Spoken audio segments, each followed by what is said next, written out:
The NHL season is heating up, and there's never been a better time to get in on the action. Whether you're looking to hammer an Austin Matthews anytime goal or ride the puck line with the Montreal Canadiens, our partners at Sign Up Expert want to make sure you're ready to sweat your bets with one of the best. Sign Up Expert is looking to hook up our listeners with one of the newest sportsbooks available in Canada, Betano. Betano is home to some of the best odds when it comes to betting on the NHL and offers unique markets, including virtual soccer and basketball.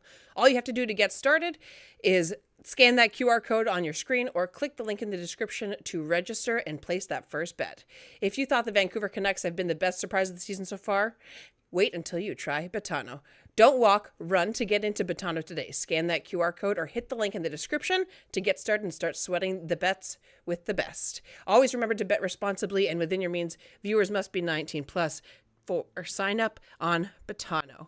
So, good morning, Maple Leafs fans, hockey fans, wherever you are. If you are here at home in Toronto, or maybe you're over in Stockholm, Sweden, the Leafs finally pull out another good win on the Global Series over in Stockholm.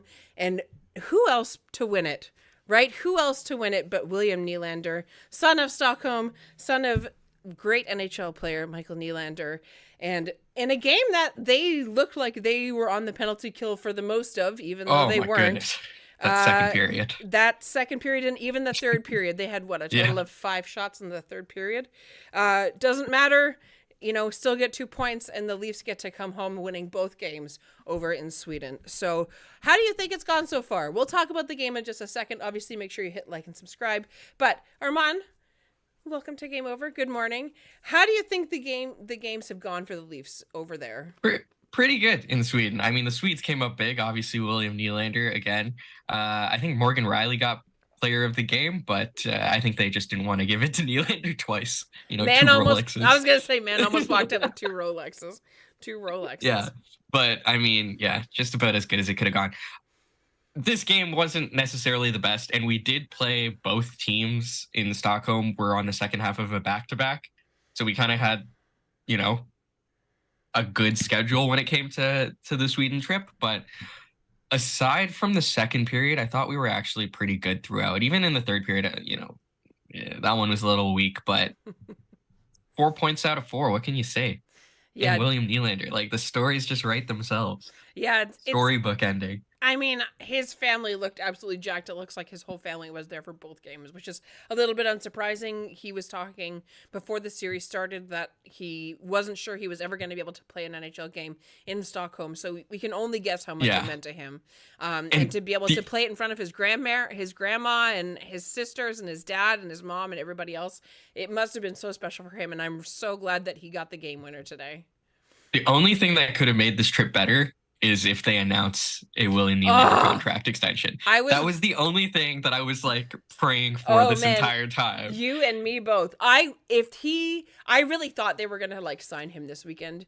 Just because, yeah, dude, I was almost certain of it. But I was ready. I have the jersey saved to my brand new phone in the cart. I'm ready to order it so that I'm actually going to Stockholm in May, which I'm very excited about.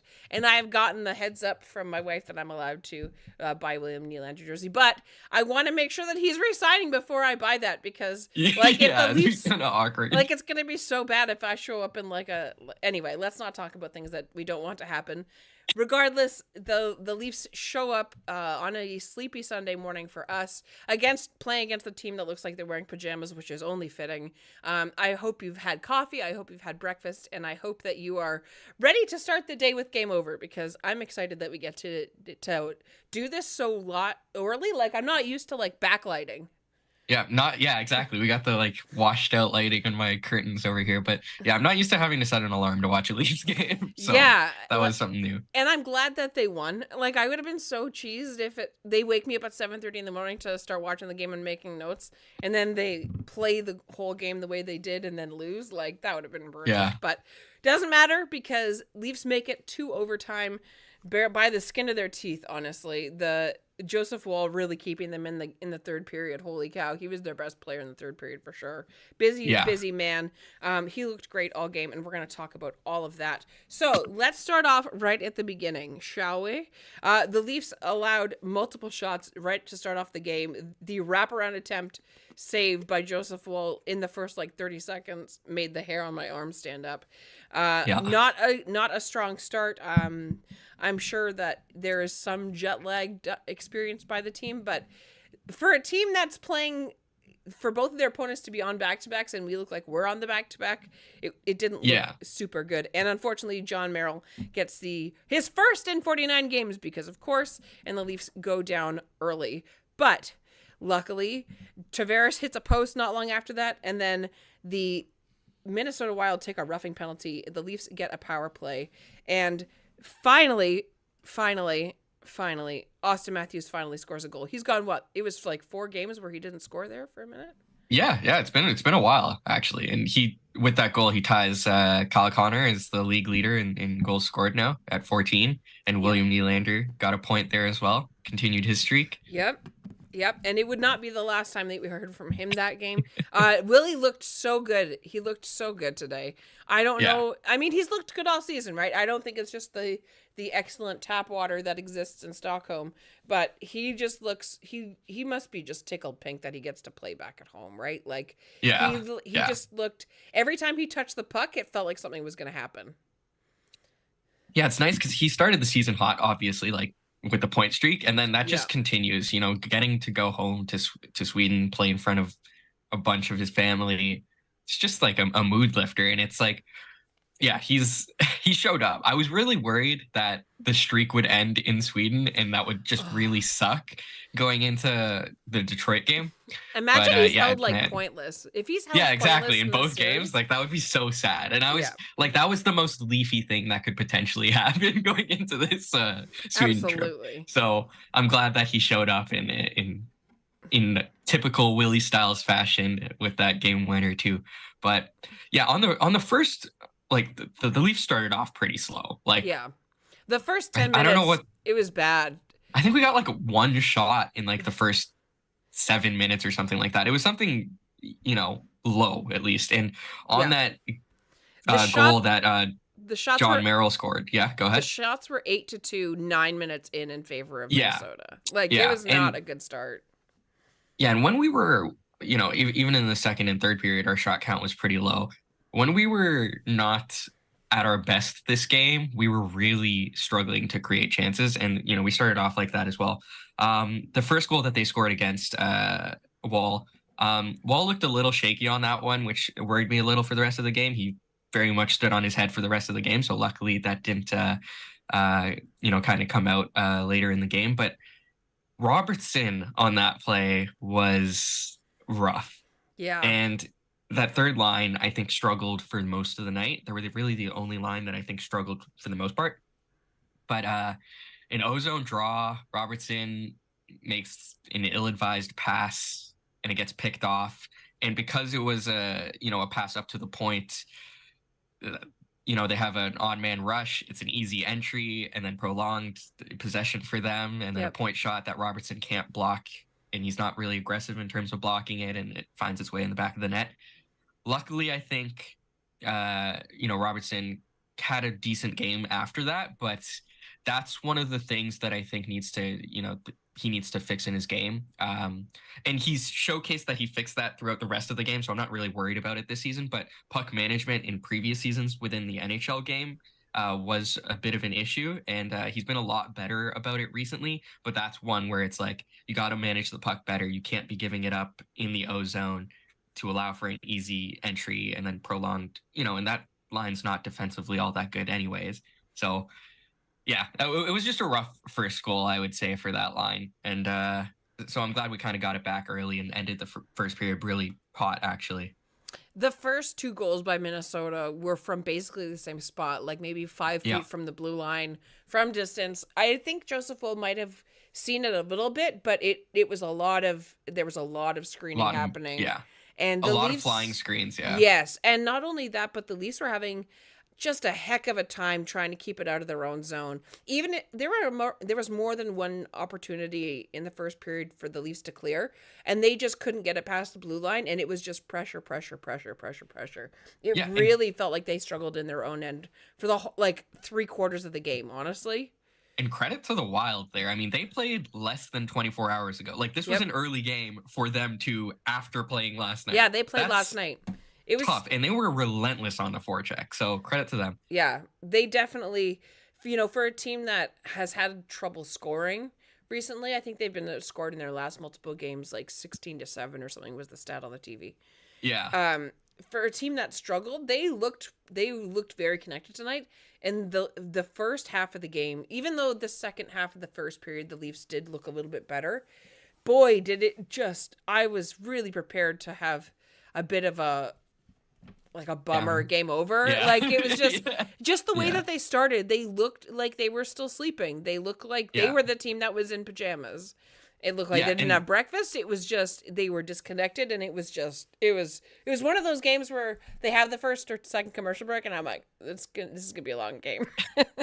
And honestly, like, the best portion of this game for the Leafs was the second half of that first period. Yes. And it was really, they didn't really control play for the rest of that, but for that, like, I would say 10 minutes, they controlled the majority of the play, and they got rewarded for it pretty quickly with the Matthews goal.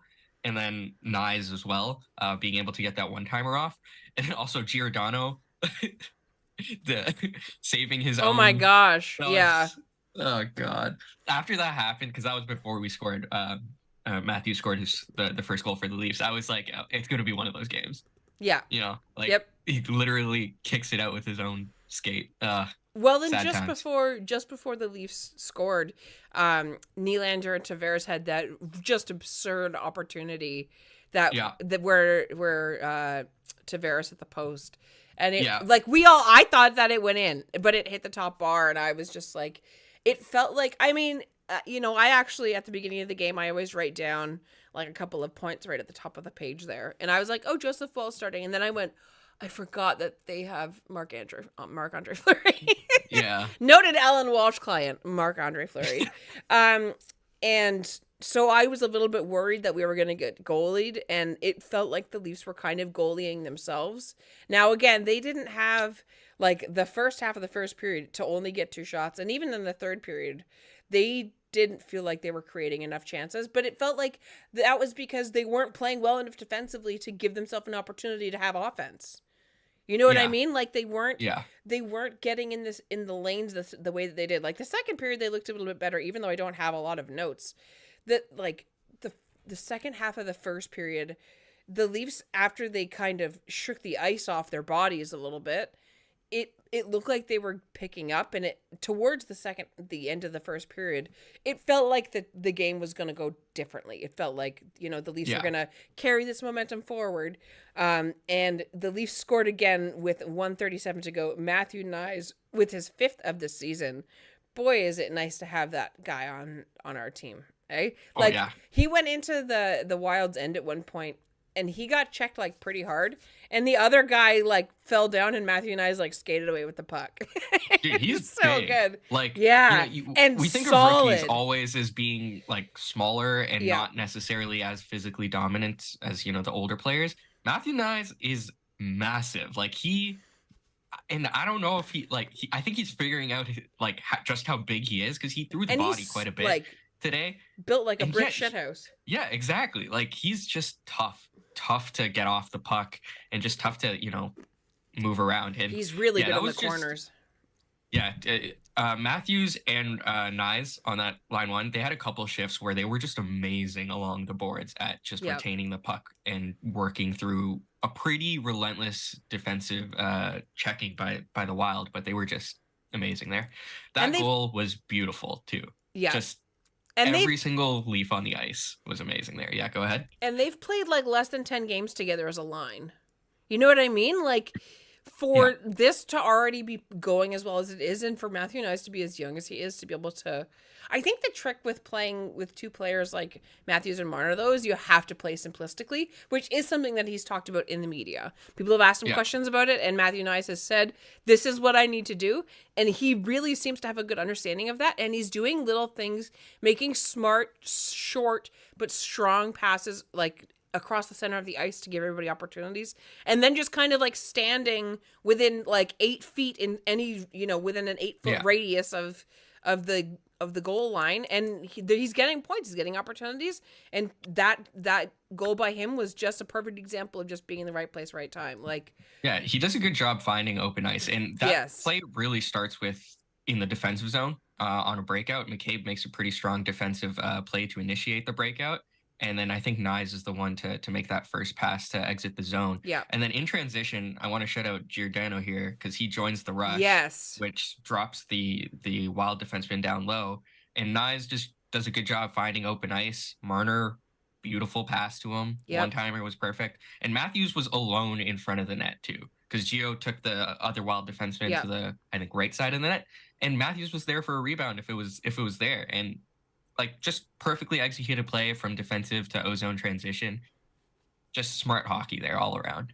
And also on that play, Marner hit a milestone, 400 assists. Shout out to him. Let's go.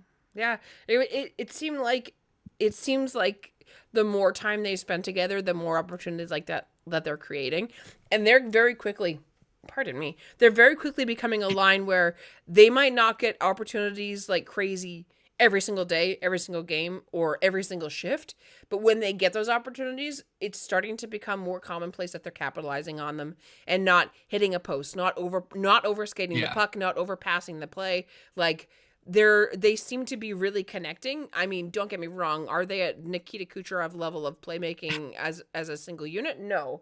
But, it was the first real sequence where the Leafs made multiple short passes, and it seemed to go really well in transition, like while they were moving, not while they're on the power play, not while everybody's stapled in like as a table hockey game. Like, it looked like everybody was moving, and the whole thing was moving faster than the Wild could get their heads on straight, and they put it in the back of the puck, put it in the back of the net right before the end of the first period. And I think going into the first intermission with that play leading out the end period where you didn't play very well and you were behind in shots, I imagine that was kind of, while they were relieved, I can't imagine that they felt super great about how they had played through the whole first 20.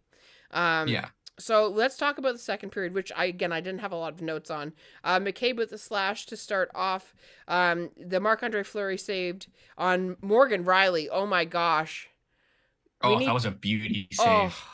And I don't get, we're going to take a little intermission from talking about the game here.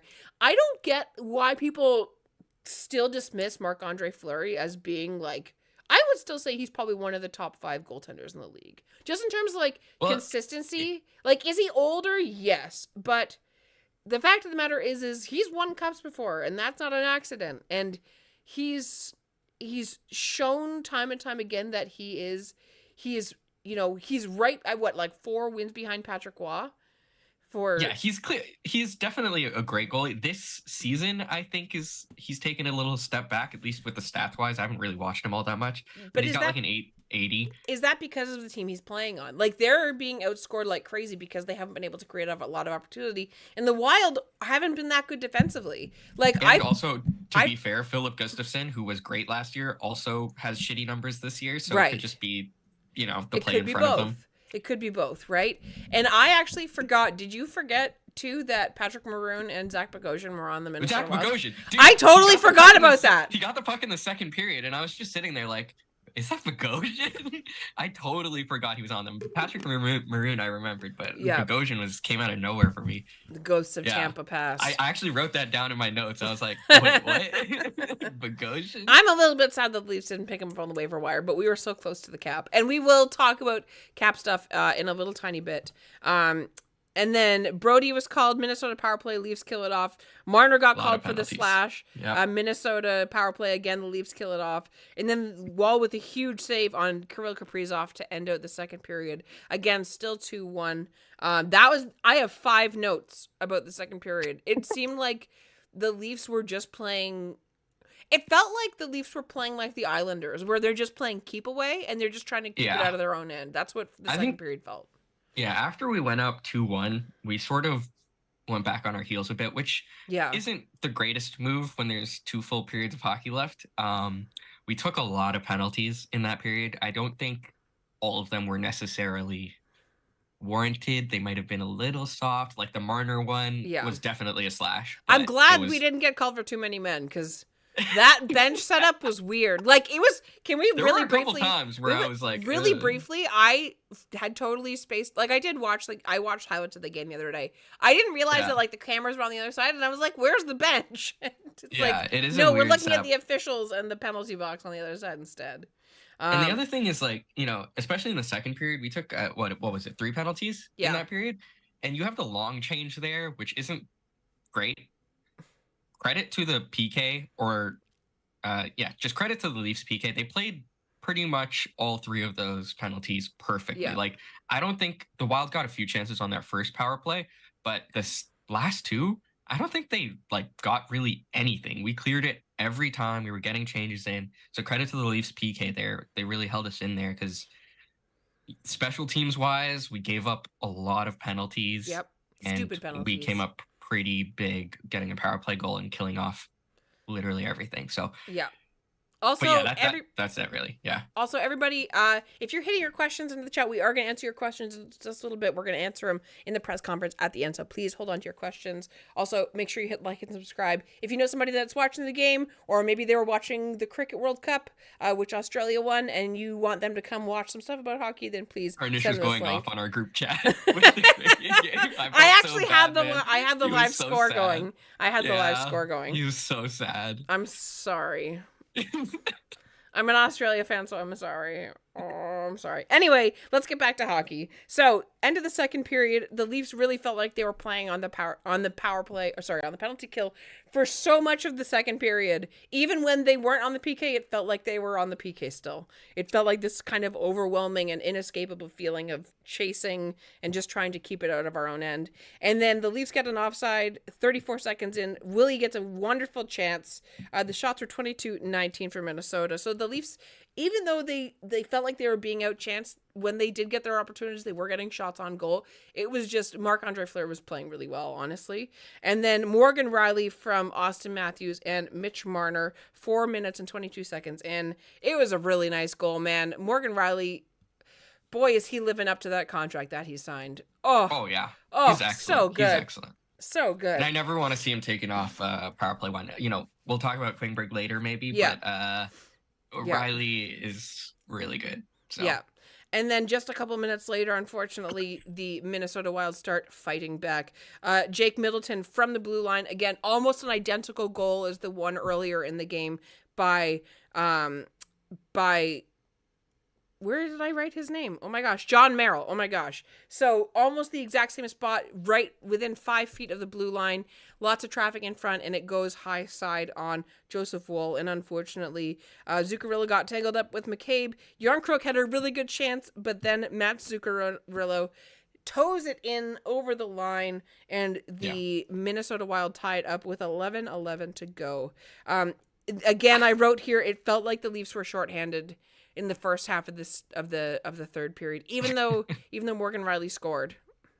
The Rielly goal was good, but other than that, Wild controlled most of the play there. If you look at like the money puck graph of like expected goals over the whole period or over the whole game, it really just spikes on the Leafs goals, and then just consistently the Wild are just going up. We had what was the deserve to win major portions of this game. What was I think 60% Wild. Yeah. Which, like, it lines up. another game where the Leafs pretty much didn't deserve to win and yet managed to squeak it out, fortunately for us. But again, it is kind of unfortunate because, like, they were not the better team for a lot of this game. Now, again, the difference here is the star players, right? We get a Morgan Rielly goal, we get a Knies goal, and we get a Matthews goal. You know, we get 2 assistant captain goals, which is great. And then, you know, the prince of the blue and the blue and yellow bringing it out in overtime. Looks like Keefe has gotten the picture and again started Austin Matthews and Mitch Marner, and Brody to start overtime, which was great. Don't get me wrong, I love David Kampf, but this is better. Even though the first half of overtime was kind of rough, like 2 minutes and 30 seconds in, I think the Leafs got like maybe one opportunity. Like the Leafs had 4 shots with 6:13 to go in the third period. It felt like the Minnesota Wild were going to win. It really did. I'm glad that they got to overtime, but I was prepared to be talking about it. Yeah, I was worried that they were going to give up the 4-3 goal in regulation too. I will say on that 3-3 goal, the Zuccarello goal, did you see the play like a minute before that where he punched McCabe in like the skirmish? Yep. I don't think Zuccarello should have been on the ice for that goal. Probably not. That's a roughing penalty. And I will say, like, after the penalty, like all of the Leafs penalties that we took, the officiating just like went away. Like they didn't really call anything. It was just free reign. But I won't complain about the officiating too much. I was just kind of salty there. But it was something I noticed too. You weren't the only one. Let's put it that way. It was just it was a punch to the face. Like it was pretty vicious. So. There was a missed call on Morgan Rielly as well, where he got hooked. He got slashed and it went up into his hands, and he was pretty cheesed about that. So let's talk about overtime. Austin Matthews with a really good chance. Morgan Rielly with the L1R1 Brody slide really special. Good play there. Whoo, saves the game for sure on a 2-on-1 breakaway. And then William Nylander, he scores the goal. Now let's talk about this as we lead into the second half of this. Make sure you do hit like and subscribe, everybody. Please, and thank you. So right before the stream started, Armaan and I were talking about, is William Nylander the best person at the NHL, the EA NHL, on the forehand all the way back to the backhand and then either right above the leg pad or 5-hole? Like, it seems like as soon as he gets into the zone and it's between a defender who he's faster than and the goalie, he scores more often than not. Yeah, he's done that move multiple times, especially in OT. Yeah. If a defender sees him like going fast, I would just take a penalty. Like it's a sure goal otherwise. Just like hook him, do whatever, because this he's money. He's money, especially when he has speed coming down. Mr. The weak Consistent. side going, backhand, forehand, sliding it over. Like he's incredible, man. It's insane how clutch he is. Like I just never feel. Like, we used to talk about how William Nylander had bad games or bad stretches where he would look disengaged. Mm-hmm. I don't think we've seen that in, like, 80-plus games. Yeah. Definitely not this season. Before last year, essentially. Like, he's never had, like, he hasn't had an off game in so long. And it's amazing. And, like, I wrote in my notes that it's insane that, like, Marner is the quickest to 400 assists in Leafs history. Mm-hmm. William Nylander broke a franchise record for point streaks to extend to start the season. Marner broke the point streak last season, and neither of those guys are our best player. Yeah. Like it blows my mind how much skill this team has. Yep. In terms of like Austin Matthews tied for leading the goals, and he's not even our best player right now this season. William Nylander is, and it's like we have 3 guys that are just insanely good, and it's sort of like I take it for granted sometimes that I'm so negative on this team, which understandably, but it's insane how much skill this team has, and like William Nylander is amazing, man. That move is it's even though it's coming. Time. It's kind of like an Ovi goal at the dot, or like a Kucherov one-timer. Like, it's the Thanos, I am inevitable. That's what it feels like. And that's one of the good things about this team, is that even when they aren't playing their best, because we have so many of those players, we have so many of those players, and some of them aren't even, in our top 2 lines, right? Like, we have some really good players coming up in the system, and that have been in the system for a long time, that only need one opportunity. Or sometimes in the case of William Nylander, you only need one hand on your stick while you're fending off the defender with your other hand. Like it's otherworldly how capable he is with the puck on his stick in his left hand while he fends off the defender, pulls it back to his forehand, and then boom.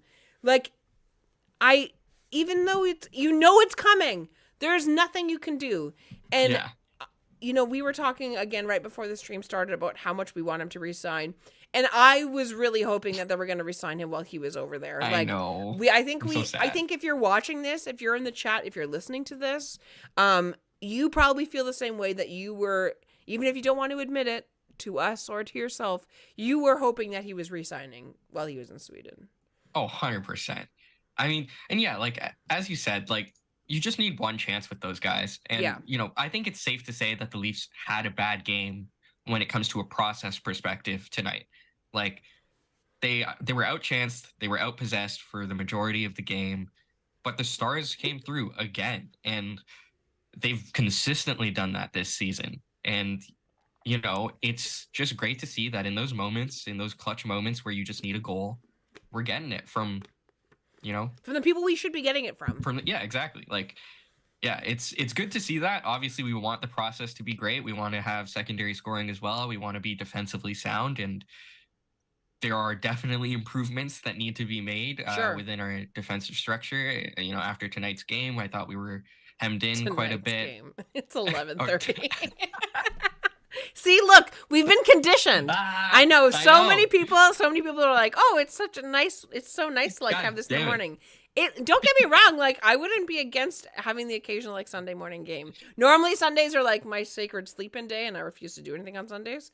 But what I don't get, it was like 2 p.m. Stockholm time. Like, it's not their night. I'm like, why? No. Just move it later. Like, it's fine for them. Like, well, I don't and then understand. It's not like they're flying home because they have to play super soon. Like, the Leafs aren't playing again until Friday. Friday, yeah. And then in a back-to-back there, too, so. Yeah. Yeah.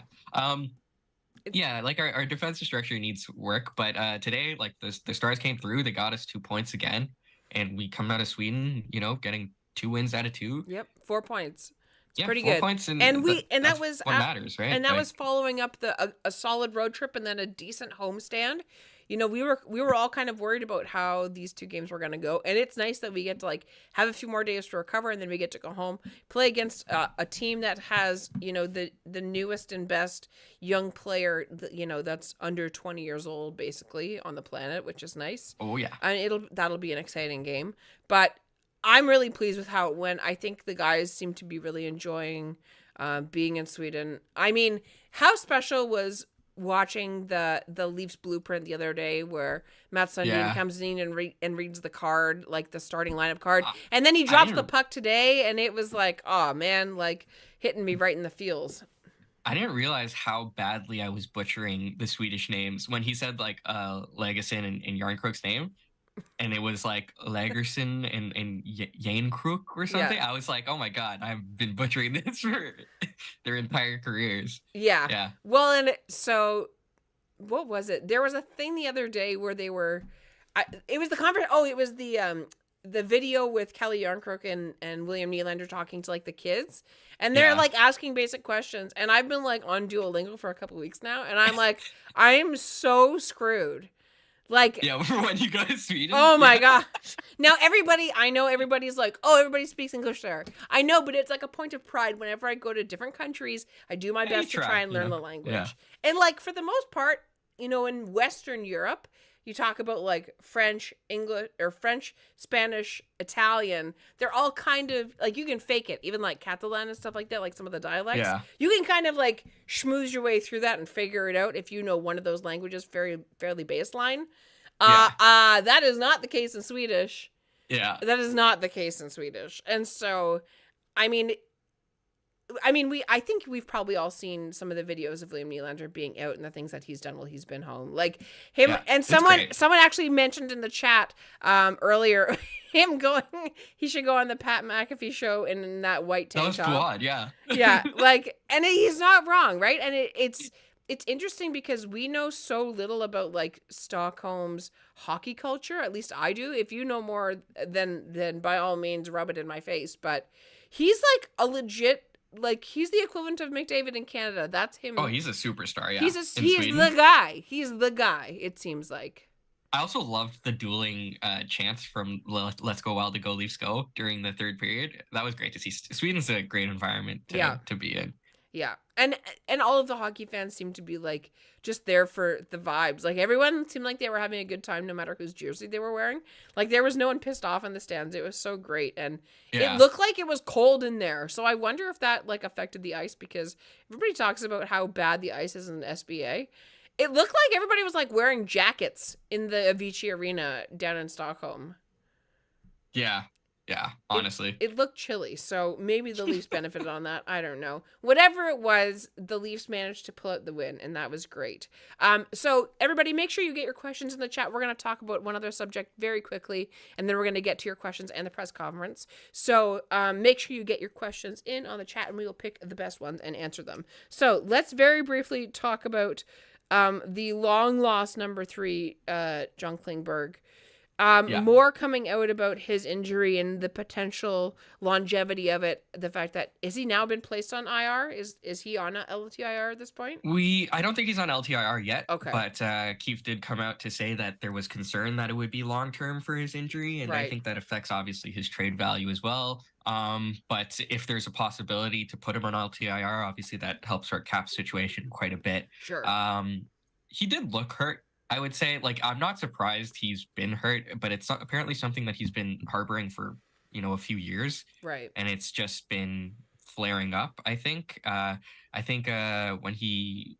It's undisclosed, right? We don't know what body part we don't know what it is. Right. And I don't think we'll ever know what it is. But he was on practice. I think it was said he was on the ice for practice for like 5 minutes, and then he just left.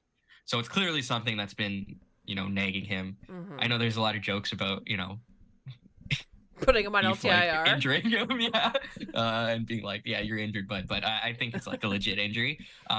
Yeah, I will say McCabe has been excellent on the right side since coming back, and that's very nice to see, because I was really worried about that, having 5 left-hand shots. Mm-hmm. 3 of our right D-men are left shots, right? So he's settled in really nicely there, which is nice to see.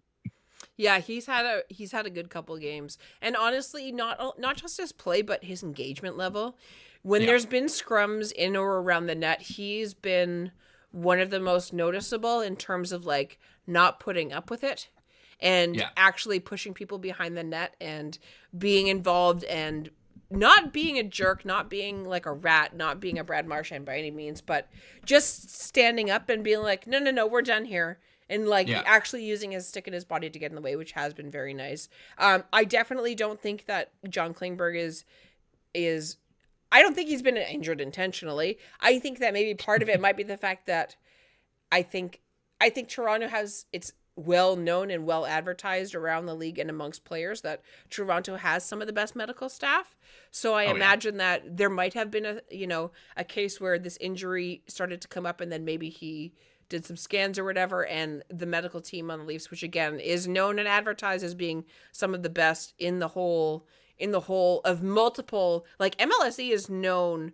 If we look at, even though I don't really like talking about other sports on this stream, like look at how MLSE's medical system took care of like Kawhi Leonard and how they were able to do that, right? And even Jake Muzzin, like he came here and there was like existing problems, but they were able to get him through it. And then they were the ones that basically said, it's not really possible for you. I don't think this is a case of like, oh, John Klingberg is being held out, for the playoffs, bring him back round 1. Because I'm sorry to say this, he's not good enough for that. Yeah. No, he's not Mark Stone, right? He's not. There's no point in playing through it when you're like a negative asset. No. Or bringing him back when he's going to be a net 0 or a net negative, which is what he's been so far this season. Now, if heal up, and if he is been injured, then it does answer a lot of our questions, right? Yeah, 100%, yeah. Especially if it is a lingering injury or has been a long-term injury. So obviously, we don't want John Klingberg to be injured because it's never good. Even if we wanted to play him or we were going to trade him, is the cap space nice? Sure, but I would rather have healthy hockey players that are playing well. Yeah, absolutely. We do have some questions in the chat. Yeah, hit it up. Ryan Reeves again? I do not think so. Not for a long time. I think the fourth line drew the first 2 penalties, the first 2 power plays we had in the first period. Yeah. They've been good. And honestly, like I was watching the Marlies yesterday. Steve's in my opinion, probably going to get a call up before Reeves sees ice. Even like Kiefer Bellows, he's new to the Marlies, has been lighting it up. He's like 10 points in 6 games. Yeah. I would rather see him than Ryan Reeves. Like, the only time you bring Ryan Reeves out is if something happens in a game and there's going to be a fight the next time you see them. That's really the only reason I could see him getting in. So I could see like I could see a similar situation where like maybe the Leafs have a scrappy game against one team and someone gets injured and then they're going to play them again in the next week. Maybe you play him then, but he's the fourth line ever since rotating him out for a couple of our younger prospects. They looked like the best lines in hockey? No. But have they been a net negative? No. Like, it's just been more reliant. It seems like it's been scoring more. Even the third line, which didn't have a great game today, they have been producing at a more significant and substantial and consistent rate than they were before. And it feels like even without Reeves in the lineup, the Leafs are starting to deal with scrums a little bit more on their own end. You know what I mean? Yeah. Like, without him even being on the very long Swedish benches, it seems like they're starting to, even if it's in a small, barely measurable way, it does seem like they're starting to push back a little bit more than they were previously, where now if someone's getting face washed, like, someone will go in there and give someone a side check. You know what I mean? And even though that, like, it feels like such a stupid thing to be celebrating and talking about. Like, oh, we're not letting our guys get punched in the face free now. Yay, good job, boys. But because it's been such a drought of that, it feels like we need to talk about it. Yeah. I mean, I agree. I do think we can get that from, like, other people, not necessarily named Reeves. And I think we have, since he's been gone. A little bit of snot, as it were, without Reeves in the lineup. But, I could see, like, Reeves, I don't think we're going to send him to the Marlies, per se. I think he would most likely get traded just for doing him, like, a good thing. But honestly, I don't know who takes him. So if he does get sent to the Marlies, it's whatever. Like, it's $200K on our cap. It's pretty good cap savings. It's a variable contract pretty much. So I'm not really that worried. You can't send Reeves down to the Marlies, though. He's too old. He's over 35. You can. Because of the way his contract is structured, it's not considered a 35. Like, it's still variable. Fair enough. Because it's a multi-year deal, I think. I think it's 3 years or something like that. So I don't know exactly what the cap rules are surrounding that, but I did read that we could get like 1.15 mil in cap savings, and he's got 1.35 or something. So you're spending 200K, and that's fine to me. Like, it doesn't matter if I just don't want him on the roster for like the starting lineup, So that's it, really. Yeah. Talon Card, what are we gonna have to pay this guy? That's a good question. We'll talk about that later, please. I don't like at this point. Is he gonna command? Like, we were talking about 10 in the off season, and we were like, "Is that too much?" Yeah, and I know the turns Leafs, out no. It was reported that the Leafs came in with like a high 8 or whatever. Right. That's blown out of the water now. Like, well blown out of the water. Like, I don't see him taking less than 10. Why would he? He's been our best player. So my comparison in the offseason and to start the season and last season, the comparison for me was Timo Meier. Yeah. And he is significantly playing better than Timo Meier is right now. So I think that with every game that he plays, his salary gets ratcheted up just maybe it's only a sliver, but it is getting ratcheted up because he is playing like a man possessed. Like, just, he's been the Leafs probably most consistent in terms of visible possession and visible overpowering of other teams so far this season. Like, don't get me wrong, Austin Matthews has had multiple hat tricks, and I'm not dismissing that. And I do still think that Austin Matthews is still, over time, probably the best Leaf of at least this generation. Yeah. Having said that, William Nylander is fighting for silver on that podium. At least right 100%. Now. Like, I think he's been better than Marner this season. I think he's been better than Matthews this season. Totally he's agree. Clearly been the best Leaf within this stretch of whatever 17 games. Mm-hmm. Now, obviously, hot stretches don't increase your cap by 4 or 5 million, but when it's a contract year, it can. It can, yeah. And Yep. we saw it for the entirety of last season as well. So we're not talking about a super small sample size where he's been really elite. Like, he was always good, but now we're talking about someone who's the best, top 20 in the league type of thing. And yeah, I don't know what he's commanding. I don't want to think about it really, because the timing really sucks with how John Tavares is still on the books for just a single year. Because if he expired this year too, it'd be pretty easy. Just swap those caps around. I think that works. But we have 1 year where we have to make a lot of cap into 4 players work. I still think that they could make, if they had to sign it for 10-5, I think they could make it work. I do. They could make it work, but the supporting cast is going to be interesting. I know, but okay, so William Nylander's making what? 6 point what right now? 6.9. 6.9. Right. So let's consider John Klingberg not being signed.